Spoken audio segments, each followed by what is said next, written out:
Salut tout le monde, avant de démarrer cette vidéo, je dois vous informer que j'ai eu un petit souci lors de son tournage puisque la caméra qui devait filmer le facecam entre David de chez Clarté, que je salue, et moi, eh bien finalement a tourné en time-lapse. C'est ce qui arrive quand on tourne des fois dans des salons avec le stress et puis il faut laisser la place à d'autres. Eh bien, j'ai pas fait malheureusement suffisamment attention, donc toutes mes excuses, mais sachez tout de même que la vidéo reste très intéressante puisque bien nous on agira plutôt en tant que voix off, mais que malgré tout vous aurez un aperçu de ce que David dit, en tout cas du visage de David sur le retour de son iPhone, et que mine de rien il m'a donné beaucoup de matière pour pouvoir habiller cette vidéo. Donc voilà, ça vous fera peut-être bizarre de ne pas voir nos têtes, mais en tout cas sachez que vous allez pouvoir en profiter pleinement.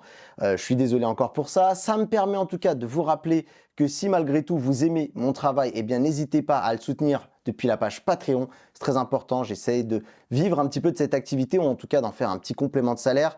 Je travaille dur pour essayer de vous ramener toutes ces bonnes vidéos. En tout cas, j'espère que ce serait le cas, quoi qu'il arrive, et que si eh bien vous pensez que mon travail vous est utile, n'hésitez pas à aller voir la page Patreon qui est en bas dans la description pour pouvoir m'aider. En tout cas aussi, je vous rappelle qu'on est disponible sur tous les réseaux sociaux, Twitter, Facebook, Instagram, et également on est même sur TikTok, même si on fait pas beaucoup de vidéos, mais on y est. Sachez également aussi que eh bien, il y a un lien en bas pour me rejoindre le serveur Discord de la chaîne, et là on échange vraiment entre nous. J'essaie vraiment de m'impliquer pour avoir de véritables échanges avec vous, et que vous puissiez même venir soit demander des conseils, soit pourquoi pas aussi également faire avancer la chaîne, venir me dire ce qui va pas là-dessus. En tout cas, on est une petite dizaine déjà et franchement l'ambiance est plutôt cool, donc on compte sur vous. Voilà, je vous laisse avec la vidéo et encore toutes mes excuses pour ça.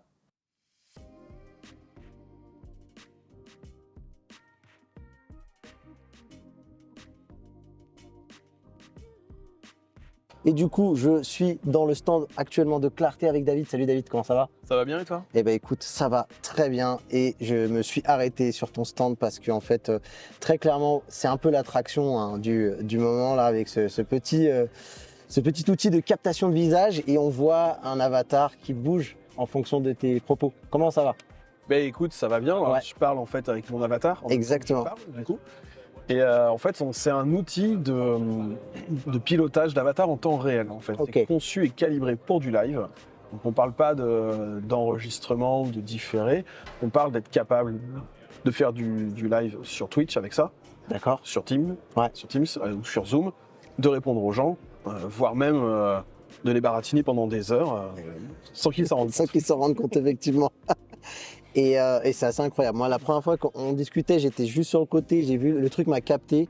Et c'est incroyable de voir un peu le personnage réagir comme ça au doigt et à l'œil. Donc voilà, c'est basé sur la technologie MetaHumans de Ouais, Unreal. c'est ça en fait. On utilise les MetaHumans d'Unreal Ouais, sans les modifier. Du coup, n'importe qui peut créer son propre personnage en fait facilement et gratuitement.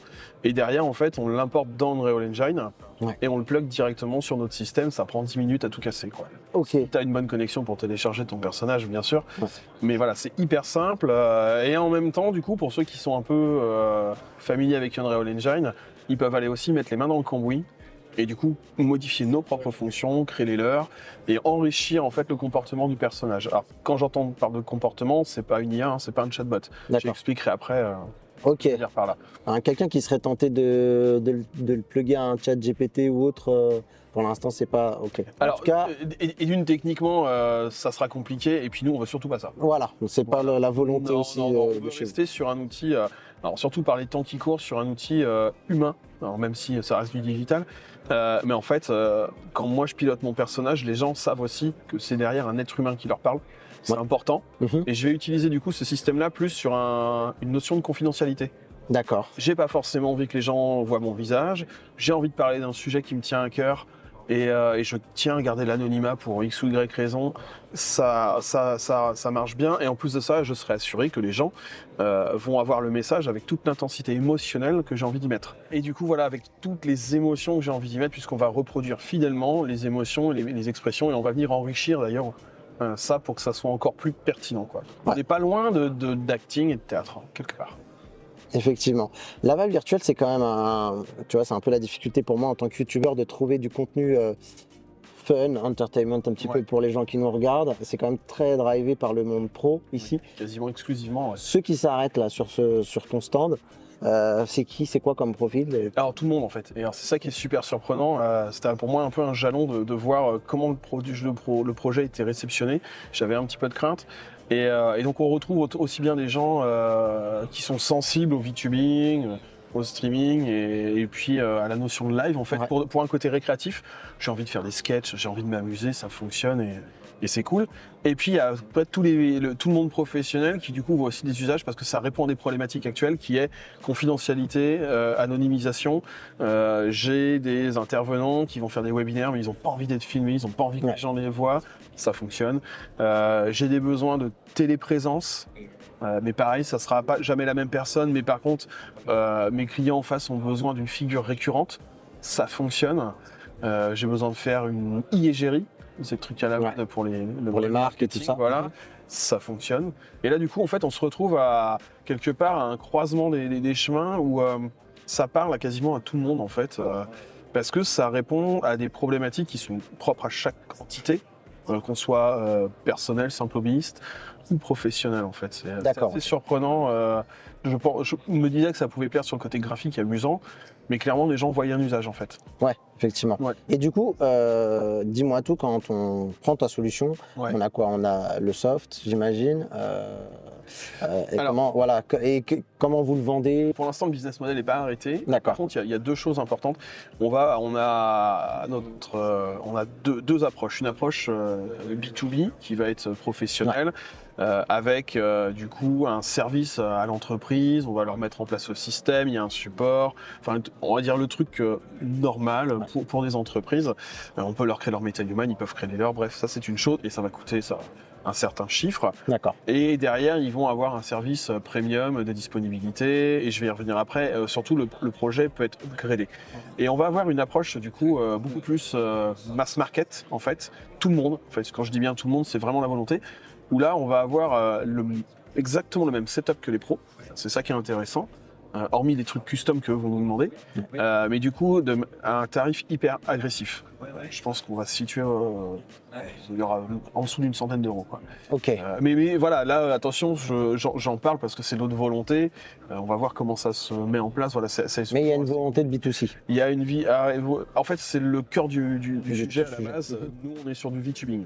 D'accord. Ok. À l'origine du projet, c'est le VTubing en fait, purement et simplement. Donc on veut faire quelque chose de très simple. Ça, du coup, ça sera juste la partie logicielle. Après, aux gens d'acheter un iPhone en fait. D'accord, parce que ça marche que sur l'iPhone. Pour l'instant, c'est encore c'est l'autre côté. Le tracker Face ID en fait. Ok, ouais. Donc ça, c'est une chose. Et puis il a juste un ordinateur de gaming décent et ça fonctionne.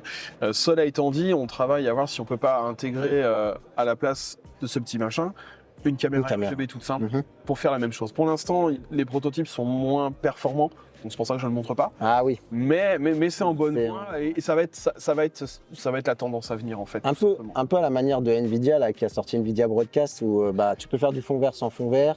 Ça fonctionne plutôt bien. Il suffit d'avoir un bon éclairage. Ok, aussi, non, mais c'est très bien, tu fais bien de le dire. Et effectivement, ça va être en fait, ça va être un petit peu la tendance de tout ça, c'est-à-dire avoir des choses avec des tarifs hyper accessibles pour que tout le monde puisse s'emparer du sujet. Nous, on veut toucher tout le monde en fait, pas forcément les gens qui ont de l'argent. C'est pas le but. On parle de VTubing, on parle de communauté. Et auquel cas on va avoir quelque chose d'hyper accessible avec forcément une composante professionnelle où les gars là vont pouvoir plugger une combinaison de mocap inertiel, vont pouvoir plugger un système de tracking plus performant, voilà, qui facilement coûte de l'argent et n'est accessible qu'au monde professionnel.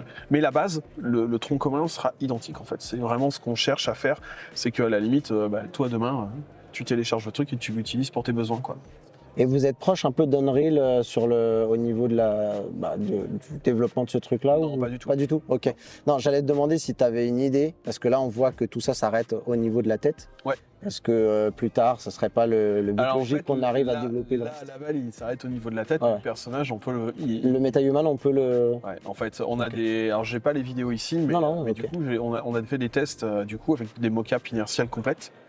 Et en fait, notre personnage peut se déplacer dans l'environnement. Bon, là, je pourrais très plugger un Leapmotion si je voulais pour avoir les mains en plus. Mais le Leapmotion étant perfectible, je préfère pas forcément. Mais pour voir le champ des possibles. Le système en fait est déjà prêt avec d'autres matériels.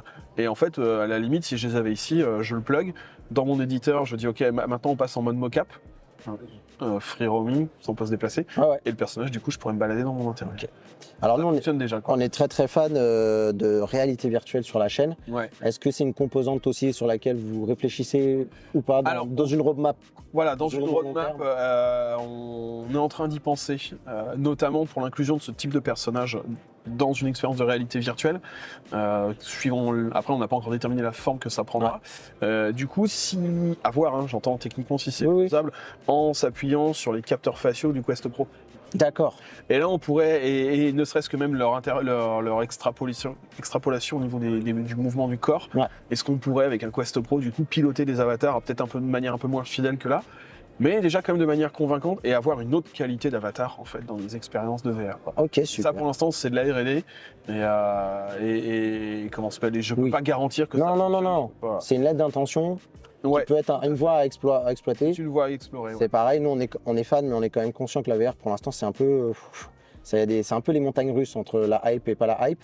Alors dans le monde pro c'est toujours un peu plus facile quand même, parce qu'on sent que le monde pro ils se sont aussi emparés de la techno et ils ont clairement vu leurs usages. Donc ça c'est cool. Mais voilà, ok, très bien. Allez, moi je pose cette question là à tout le monde pour le mot de la fin. Qu'est-ce qu'on peut te souhaiter, on peut vous souhaiter de votre côté? Et ben tout simplement qu'on arrive à diffuser ce projet au plus grand nombre, parce que moi ça m'intéresserait énormément de voir ce que les gens en font, et notamment je lance un appel quand ça sera disponible aux gens qui font des one-man shows, des sketchs, qui utilisent ça pour faire des choses humoristiques, parce que moi c'est ce que je fais au bureau et je m'éclate bien. Okay. Pour le coup c'est très drôle, et là on se dit, j'ai jamais voulu faire de stand-up, mais j'avoue que quand on voit ce qu'on peut faire avec ça, on incarne 20 personnages différents, on leur crée des sketchs, des univers, des personnalités, et qu'on les fait se percuter entre eux, c'est super. Et surtout quand on est un peu introverti, par exemple, aussi, ça peut permettre de dépasser. Alors, ça peut permettre. Ça, c'est le côté médical du sujet dont on n'a pas parlé. Moi, j'aimerais vraiment voir arriver à monter en fait des projets pour utiliser ça au niveau médical, psychologique, psychiatrique. Alors sans rentrer dans des grands trucs, parce que je vois certains venir en me disant ouais, on peut pas parler de ça, gna gna. Ok. Par contre, juste poser la question, est-ce que quelqu'un qui a du mal à s'exprimer en public, ou qui n'a pas envie d'exprimer, qui a du mal à sortir certaines choses qui sont très intimes, est-ce que le fait d'incarner un avatar face à un pour se livrer, c'est-à-dire qu'il ne le voit pas, et du coup il a l'impression d'être moins jugé, ou il se sent protégé, du coup il est apte à parler, ou inversement, est-ce qu'un praticien qui va incarner un avatar, du coup le fait que moi je vois un avatar là, je me sens moins jugé, je vais parler aussi. Est-ce qu'il n'y a pas des outils, est-ce qu'il n'y a pas des approches? On le voit en VR, il y a des choses qui ont été faites qui fonctionnent, donc pourquoi ne pas essayer en fait? Ouais, très clairement. Eh ben écoute, merci David pour toutes ces explications. Et puis je reviens encore une fois ici pour vous faire une petite conclusion. Si vous avez aimé la vidéo, n'hésitez pas à lâcher un pouce en l'air, un commentaire. N'hésitez pas à la partager, c'est surtout ça qui est le plus important pour nous, à partager cette chaîne au plus grand nombre, à ceux qui seraient tentés de vouloir rejoindre en s'abonnant. En tout cas, c'est très important.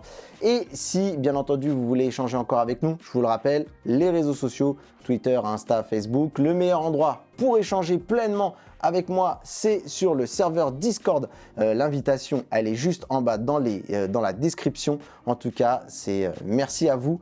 Et si vous avez encore une fois un peu de sous et que vous voulez soutenir mon travail, n'hésitez pas.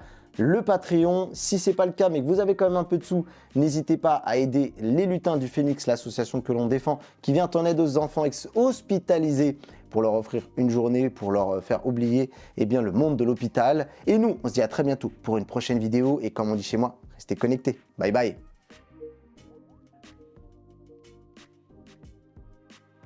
Ouais, ça va? Ouais, Thibaut.